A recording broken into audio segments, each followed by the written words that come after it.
ഒരുപാട് പ്രാർത്ഥിക്കും.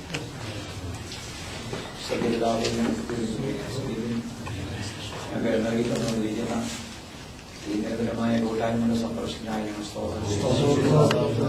കർത്താവിന്റെ സന്തോഷം അടികളുടെ ബലമാകയാൽ കർത്താവിന്റെ സന്ധിയിൽ സന്തോഷിക്കാൻ കിട്ടുന്ന എല്ലാ അനുഭവങ്ങളും കർത്താവെ തുടർന്നുള്ള ഈ മീറ്റിംഗിൽ കർത്താവെ നിങ്ങളുടെ കുടുംബ ജീവിതത്തോടെ ഞങ്ങളെന്തൊക്കെ ഇനിയും അറിയണമെന്ന് സ്വന്തം ആഗ്രഹിക്കുന്നു. ദൈവം ഇതിന്റെ പ്രകാശനം അവർ നൽകണമെന്ന് പ്രാർത്ഥിക്കുന്നു. ജീവിതപ്രകാരം ശുശ്രൂഷിക്കാൻ എത്രമാത്രം പ്രാധാന്യമുണ്ടെന്ന് അവർ അറിയുന്നു. കർത്താവിനെ പോരായ്മകളോടെല്ലാം ശ്രമിക്കുകയും അവിടുത്തെ നാമത്തെ പ്രതികരിച്ചുകൊണ്ടുപോകണം. അതിനോട് കഴുകി ശുദ്ധീകരിച്ച് അവിടുത്തെ ക്രോധം സഹായിക്കണമെന്ന് പ്രാർത്ഥിക്കുന്നു. തടസ്സങ്ങളെ പ്രതിസന്ധികളെല്ലാം യേശുക്രിസ്തു നാമത്തിൽ ഞങ്ങൾ ദൂരീകരിക്കുകയാണ്.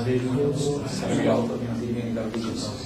കർത്താവ് പ്രാർത്ഥനയായി സ്തോത്രം യേശുക്രിസ്തു നാമത്തിൽ. കർത്താവിന്റെ മഹത്വം ഉണ്ടാകട്ടെ.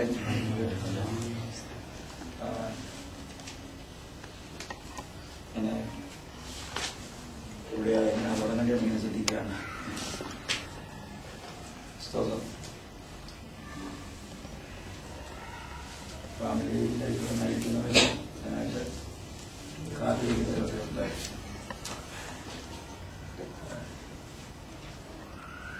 എന്റെ ഫാമിലി ഇപ്പോൾ ഇവിടെ ഇല്ലാത്തതിനാണ് ഞാൻ സ്തോത്രം ചെയ്യും. പണ്ടേ ഒരു കഥ ഞാൻ കേട്ടിട്ടുണ്ട്. നടന്നാമെന്ന് എനിക്കറിയത്തില്ല.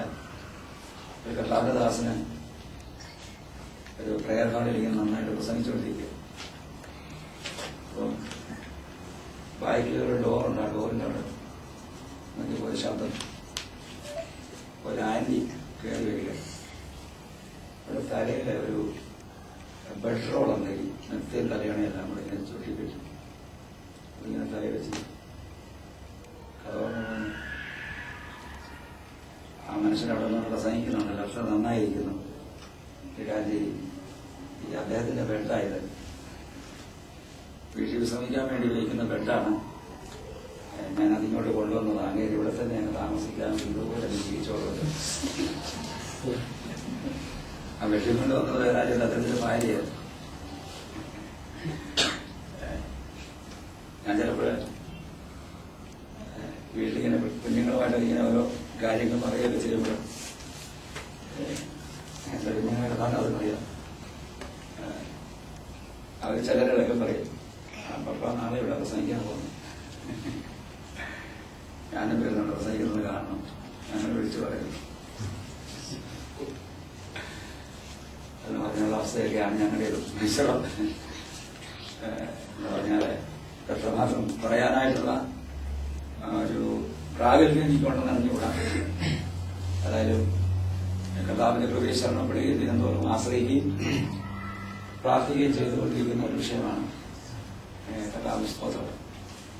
നമുക്ക് ആദ്യം വേദഭാഗം വായിക്കാം.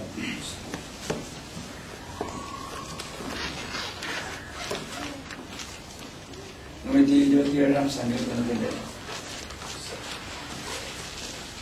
1-ാമത്തെ വാക്യം. യഹോവ വീട് പണിയാതിരുന്നാൽ പണിയുന്നവർ വൃഥ അധ്വാനിക്കുന്നു. യഹോവ പട്ടണം കാക്കാതിരുന്നാൽ കാവൽക്കാരൻ വൃഥ ജാഗരിക്കുന്നു.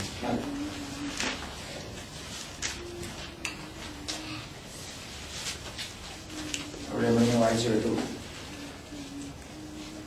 യഹോവ വീട് പണിയാതിരുന്നാൽ പണിയുന്നവർ വൃഥ അധ്വാനിക്കും. ഒക്കെ നമുക്ക് എടുത്താൽ മതി. ഫാമിലി ലൈഫിൽ വലിയ പ്രശ്നങ്ങളൊന്നും ഉള്ളവരല്ല നമ്മളിവിടെ ഇരിക്കുന്നത്. രാമദാസൻ ഈ സബ്ജക്റ്റ് പറഞ്ഞതുകൊണ്ട് ഞാൻ അതിനെ ആസ്പദമാക്കി ചില കാര്യങ്ങൾ പറയാൻ ആഗ്രഹിക്കുകയാണ്. കാരണം ഇതിനോട് ചേർന്ന് നമുക്ക് എബ്രായ ലേഖനം 3-ാം അധ്യായത്തിൽ പറഞ്ഞു. 3-ാം അധ്യായത്തിൽ 4-ാം വാക്യം നമുക്ക് വലിയുള്ള വാക്യമാണ്. ഏത് ഭവനവും ചമപ്പാൻ ഒരാൾ വേണം. സർവവും ചമച്ചവൻ ദൈവം തന്നെ. അവന്റെ ഭവനത്തിലൊക്കെയും മോശ വിശ്വസ്തനായിരുന്നു. ഏത് ഭവനവും ചമപ്പാൻ ഒരാൾ വേണം. സകലതും ചമച്ചവൻ ദൈവം തന്നെ. 107 നമ്മൾ വായിച്ചു. യഹോവ വീട് പണിയുന്നില്ലെങ്കിൽ, ദൈവം വീട് പണിയുന്നില്ലെങ്കിൽ പണിയുന്നവർക്കുള്ള അധ്വാനം. അവിടെ മനസ്സിലാക്കുന്നത് ഈ ഭവനം എന്ന് അവിടെ ഉദ്ദേശിക്കുന്നത് ഇഷ്ടികയും സിമന്റും കൊണ്ട് പണിയുന്ന ഒരു കെട്ടിടമായിട്ടല്ല. സാധാരണ കെട്ടിടം പണി ആരംഭിക്കാൻ പ്രാർത്ഥിക്കാൻ നേരത്തെ നമ്മൾ ഈ വാക്യം ഉപയോഗിക്കാറുണ്ട്. നിശ്ചയമായിട്ടും അതിനെ ഉപയോഗിക്കാൻ കൊള്ളാവുന്ന വാക്യമാണ്. കാരണം ഏത് കാര്യത്തിനും കർത്താവ് കൂടിയിരിക്കണം. എന്നാൽ അതിലൊക്കെ ഉപരിയായി ഈ വചനം കൊണ്ട് ദൈവം ഉദ്ദേശിക്കുന്നത് ഒരു വീട് അല്ലെങ്കിൽ ഇതുപോലെ ഒരു കെട്ടിടം, ഒരു ഈ നിലയിൽ പാർക്കുവാൻ ഉപയോഗിക്കുന്ന അക്ഷരാർത്ഥ ഒരു കെട്ടിടം എന്നതിനേക്കാൾ ഉപരി നമ്മുടെ ഭവനം, നമ്മുടെ കുടുംബം എന്ന ആ വിഷയമാണ്. അപ്പൊ ഒരു കുടുംബം അനുഗ്രഹിക്കപ്പെടണമെങ്കിൽ ആ കുടുംബത്തിന്റെ പണി ദൈവത്തിന്റെ കീഴിൽ സമ്പൂർണമായിട്ട് ഏൽപ്പിക്കണം. ഈ കേൾക്കുന്ന കാര്യങ്ങൾ ഒരു വിട്ടുവീഴ്ചയുമില്ലാതെ ഏറ്റെടുത്ത് അനുസരിക്കാൻ നമ്മൾ ബാധ്യസ്ഥരാണ്. അതാ നിലയിൽ ഏറ്റെടുത്ത് അനുസരിക്കുന്നതിന്റെ സൗഭാഗ്യം നമുക്കുണ്ടാകും. ഞാനൊരു അനുഗ്രഹം പറയുന്നുണ്ട് ഇങ്ങനെ പറഞ്ഞു വരുമ്പോൾ.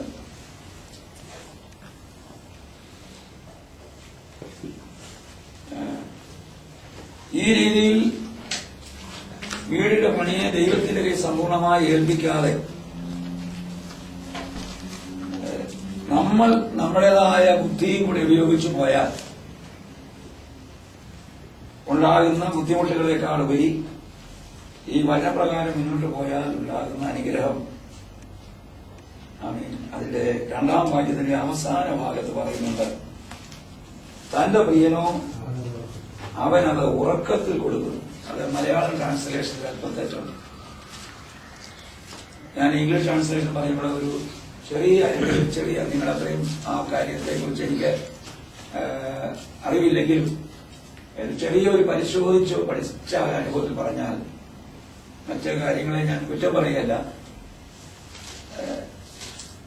കഴിയുമെങ്കിൽ ദൈവജനത്തിന്റെ യഥാർത്ഥ അർത്ഥം മനസ്സിലാക്കുവാൻ ആർക്കെങ്കിലും ഇതിനെക്കുറിച്ച് ഒരു അജ്ഞതയുണ്ടെങ്കിൽ, ഇവരിക്കുന്ന എല്ലാവരും നന്നായി ഇംഗ്ലീഷ് ഭാഷ കൈകാര്യം ചെയ്യുന്നവരാണ് വിശ്വസിക്കുന്നത്. കഴിയുമെങ്കിൽ കിങ് ജെയിംസ് വേർഷൻ ഉപയോഗിക്കുന്നതാണ് നല്ലത്. പഴയ കിങ് ജെയിംസ് വേർഷന് ഒരു പഴയ ഇംഗ്ലീഷാ, ചില ബുദ്ധിമുട്ട് 40, 51, 21 പറയുമ്പോൾ കുഞ്ഞുങ്ങളെ ചില അങ്ങനെയുള്ളവരെ ഒരു ന്യൂ കിങ് ജെയിംസ് വേർഷന്റെ ബുക്ക് ഉപയോഗിച്ചാൽ മതി. ഇപ്പോഴത്തെ കുറച്ചുകൂടെ ലളിതമായ ഭാഷയാണ്. അത് കഴിഞ്ഞുള്ള ബാക്കി എല്ലാ ട്രാൻസ്ലേഷനും ഞങ്ങൾ ഭാഷ കൈകാര്യം ചെയ്യാൻ കഴിവുള്ള ആളുകൾ ഇരിക്കുന്നുണ്ടെന്ന് ഓർപ്പിച്ചെന്നേ ഉള്ളൂ. നമുക്കൊരു ചോദ്യം ഉണ്ടാകും, അപ്പൊ നമ്മുടെ നാട്ടിലൊക്കെയുള്ള ഇംഗ്ലീഷ് എന്ന് പറയുന്ന അപ്പച്ചന്മാരും അമ്മച്ചിമാരും എന്തോ ചെയ്യും? അവർക്ക് അവരുടെ ഉള്ളിൽ പരിശുദ്ധാത്മാവുണ്ട്. ചില വാക്യങ്ങൾ വായിക്കുമ്പോൾ അതിനകത്ത് എന്തോ ഒരു തകരാറുണ്ടല്ലോ എന്നൊരു ചിന്ത അവരെ ഭരിക്കും. നിശ്ചയമായിട്ട് ദൈവത്തോട് പ്രാർത്ഥിക്കുമ്പോൾ ദൈവർക്ക് അതിന്റെ എൻലൈറ്റ്മെന്റ് കൊടുക്കും എന്നാണ് വിശ്വാസം. ഇല്ലെങ്കിൽ അവർ കർത്തസഭയിലെ കർത്തദാസനുമായിട്ട് പ്രാർത്ഥിക്കുമ്പോൾ നിശ്ചയമായിട്ടും അത് ഗ്രഹിക്കാൻ കഴിയും. അതിൽ കൂടുതൽ ലാഭാകം ഞാൻ വിപുലമാക്കാൻ ആഗ്രഹിക്കുന്നില്ല. നമ്മുടെ മലയാളം ട്രാൻസ്ലേഷൻ അത് ഒത്തിരി ട്രാൻസ്ലേഷൻ പ്രശ്നങ്ങൾ സംഭവിച്ചിട്ടുണ്ട്. യഥാർത്ഥ ഒറിജിനൽ മാനുസ്ക്രിപ്റ്റുമായിട്ട് ആദ്യത്തെ കൈയെഴുത്ത് പ്രതികളുമായിട്ട് ലഭിച്ചിരിക്കുന്ന കൈയെഴുത്ത് പ്രതികളുമായിട്ട് വലിയ മൂലഭാഷയൊന്നും വലിയ വ്യത്യാസമില്ലാതെ നമുക്ക് ലഭിച്ചിരിക്കുന്ന ഏറ്റവും ഭേദപ്പെട്ട തർജ്ജമയാണ് കിങ് ജെയിംസ് വേർഷൻ. ഏതൊരു സ്തോത്രം.